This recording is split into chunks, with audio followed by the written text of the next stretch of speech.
Olá, amigos, Namastê. O Samadhi, ou êxtase divino, é a suprema meta do yogi. Não pode existir nada mais extraordinário, conforme descrito pelos mestres da Índia, os grandes santos iluminados da Índia, Paramahansas, Ekantins, santos completamente purificados, avatares, divinas encarnações. O oitavo anga do Yoga Sutras de Patanjali é o Samadhi. O oitavo passo, é o último passo, é o êxtase divino. Paramahansa Yogananda, em sua autobiografia de um yogi, narrou uma de suas experiências em consciência cósmica, no capítulo 14. E ele diz o seguinte, eu gostaria de ler para vocês essa experiência em êxtase divino, que vai muito além da nossa compreensão. É quando a consciência se expande, vai além dos sentidos, além da percepção sensorial. Os sentidos já não existem aqui, o que existe é uma percepção de onipresença, consciência expandida, que não tem nada a ver com psiquismo, com mediunidade, com canalização. É algo que vai além dos mundos da compreensão. Existem diferentes níveis e tipos de samadhi. Os samadhis mais inferiores são aqueles conhecidos como Sampradinata Samadhi, ou samadhis com semente. E os Asampradinata Samadhi, que são os samadhis sem semente. Acredito que esta experiência de Yogananda, que ele relata como uma experiência de consciência em consciência cósmica, em verdade, foi, pelo próprio relato dele, uma experiência em Savikalpa, de expansão da consciência, em que ele percebe todo o cosmos, porém ainda é um samadhi com semente, Sampradinata. Em 1950, no deserto de Mojave, nos Estados Unidos, Yogananda teve um samadhi de Asampradinata, que é o Nirvikalpa. O Nirvikalpa está acima da percepção do cosmos. É conhecido como consciência cósmica, porém vai além do próprio cosmos, em que ele tem a percepção apenas do uno. Ele via, segundo relatos do irmão Anandamoy, todos os universos, os três mundos flutuando dentro dele como bolhas. Isso é o Asampradinata Samadhi. Segundo Swami Sivananda, existem dois tipos de Asampradinata, ou Nirvikalpa. Em um deles, o yogi se funde ao bem-amado cósmico, ao absoluto, e toda a criação desaparece de sua visão.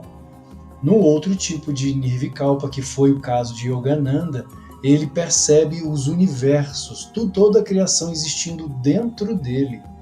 É algo como o que ocorreu com Krishna há 5.000 anos, como é descrito no Bhagavad Gita, o diálogo de Krishna com Arjuna. Mas vejamos o que Yogananda escreveu sobre essa experiência que está relatada na autobiografia de um yogi, no capítulo 14, como eu falei, uma experiência em consciência cósmica. Ele escreveu: raras vezes Yukteswar, seu mestre, expressava-se por enigmas. Fiquei confuso. Ele golpeou o meu peito levemente acima do coração.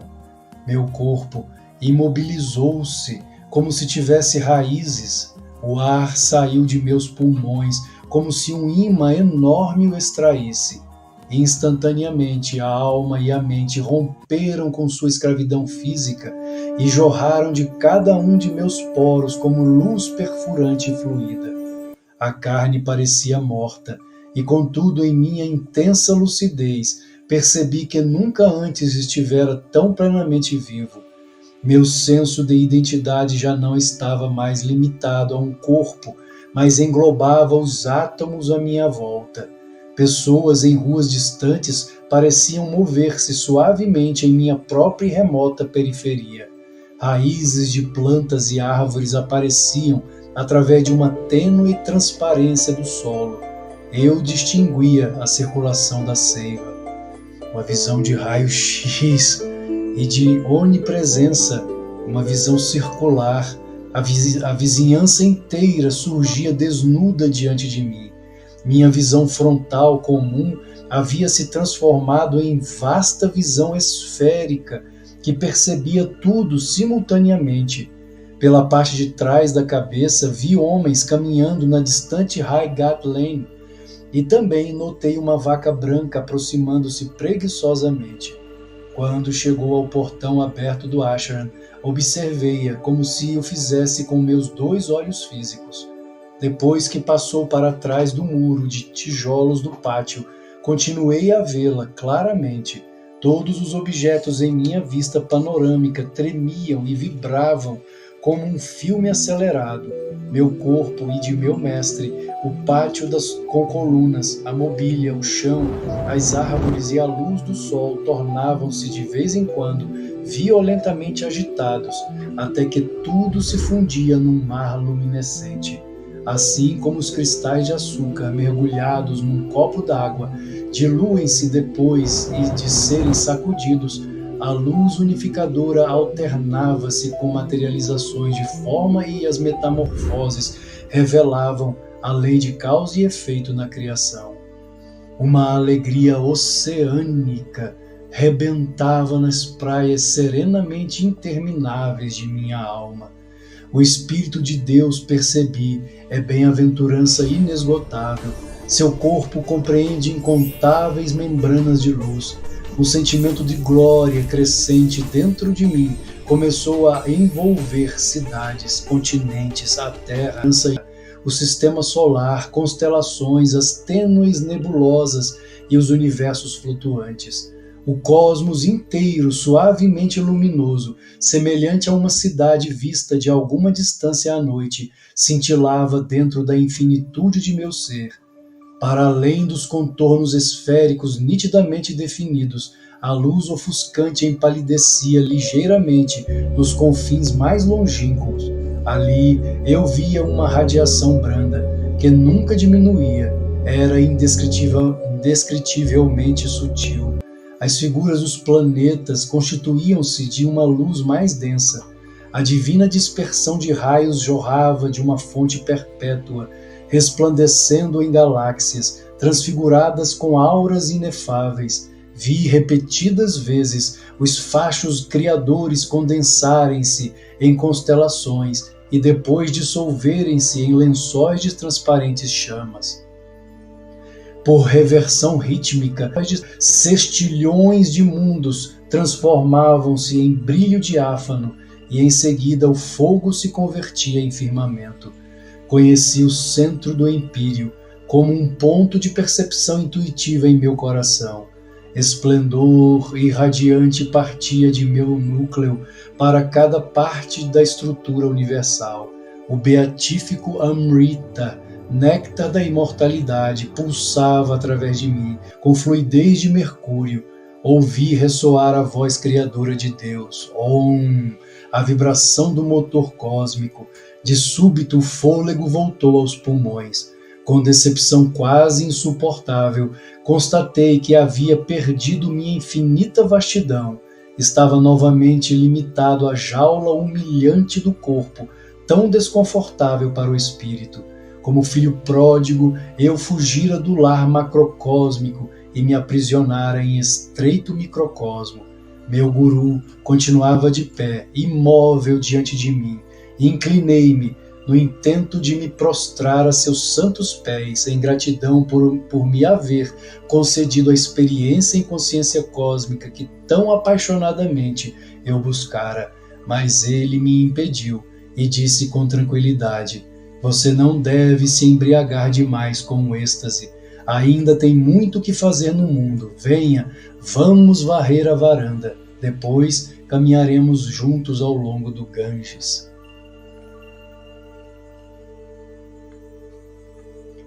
Este é um relato de Yogananda, de um estado de êxtase, de percepção de consciência expandida que vai muito além do mediunismo ou de canalização. É a percepção direta do empírio, a percepção direta de Deus, em que a consciência alça voo aos espaços alcantelados, infinitos da eternidade, em que o corpo nada mais é que uma gaiola em que o pássaro-alma está finalmente livre, liberto.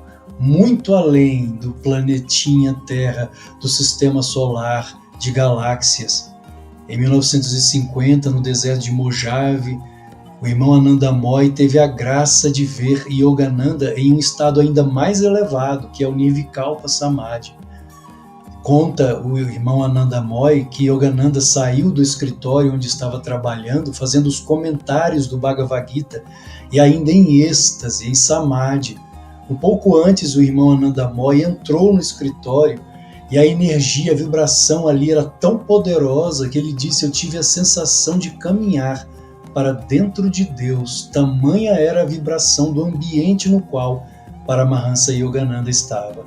E quando Yogananda então sai, ainda em êxtase, com os olhos voltados para cima, em Shambhavi Mudra, a energia que emanava de seu corpo físico era tanta que o irmão Ananda Moy teve de recuar. Ele diz que foi empurrado fisicamente vários passos para trás.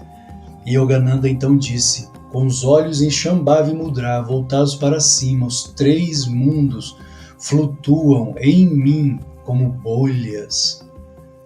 Isso é consciência divina, consciência cósmica, Nirvikalpa Samadhi, os 3 mundos, ou seja, todos os universos físicos, todos os universos astrais, o universo causal, são os 3 mundos, flutuavam em sua consciência cósmica.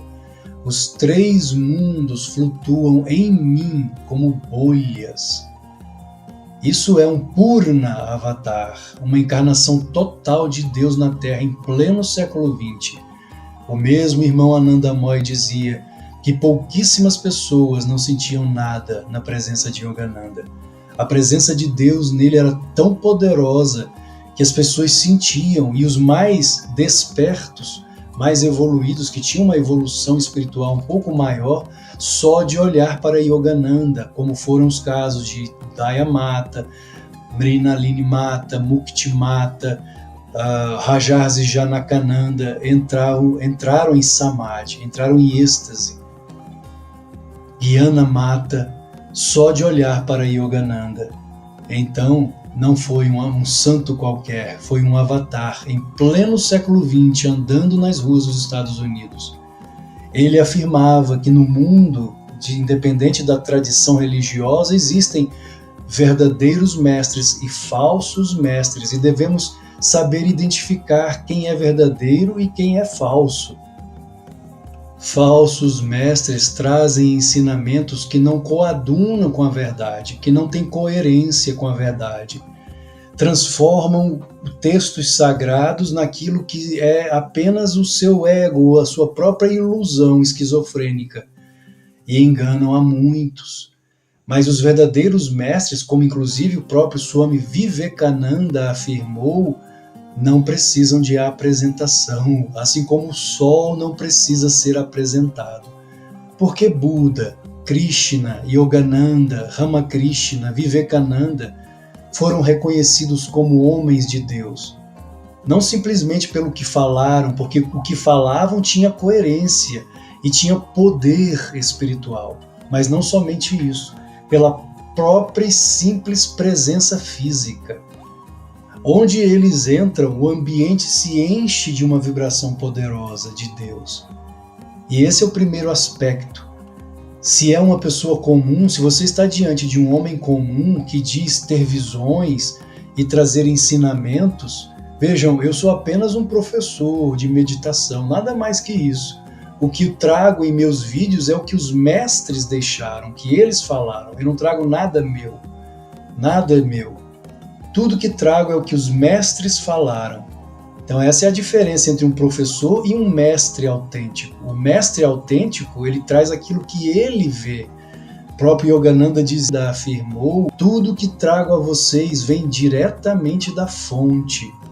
Vocês jamais verão Alexandre Campelo falando isso, a não ser que eu alcance agora o estado mais elevado de consciência. Senão, eu jamais direi o que estou dizendo aqui faz parte da minha percepção. Não, o que estou dizendo vem dos mestres. Eles deixaram tudo pronto. Yogananda deixou tudo pronto. Vivekananda, Ramakrishna deixaram tudo pronto. está em seus escritos, em suas lições, então não precisamos trazer nada, inventar nada, nada novo. Outro ponto, além da coerência, da presença poderosa magnética desses santos quando eles estão presentes, a outra coisa é a coerência no que eles falam. A outra coisa é a capacidade de entrar em samadhi. O samadhi é a percepção do divino, mas é, fisiologicamente falando, uma espécie de morte, entre aspas, porque não existem sinais vitais. O homem ou mulher capaz de entrar em samadhi não tem sinais vitais. Se um médico vier, ele pode estar conversando, mas se ele estiver em samadhi, em êxtase, ele não tem pulso, não tem batimentos cardíacos, não tem respiração. Um médico, se examiná-lo, dirá: este homem, esta pessoa está morta, apesar de que ela está mais viva do que nunca, pois sua consciência está expandida, ela tem a percepção de tudo, desde o micro até o macrocosmos. Ela dialoga com o bem-amado divino e ela é unida a Deus. Por isso é um avatar, é uma encarnação divina. E se apesar disso tudo você ainda tiver dúvida se ele é ou não um ser sagrado, um ser divino, um mestre autêntico, um avatar, o próprio Yogananda dizia: peça-lhe a sua mão emprestada, corte-lhe um dedo. Se ele for capaz de recolocar o dedo no lugar, então não duvide mais. Cuidado com os falsos mestres que andam por aí falando coisas que vêm apenas de seu próprio ego e não da comunicação direta com Deus. Namastê.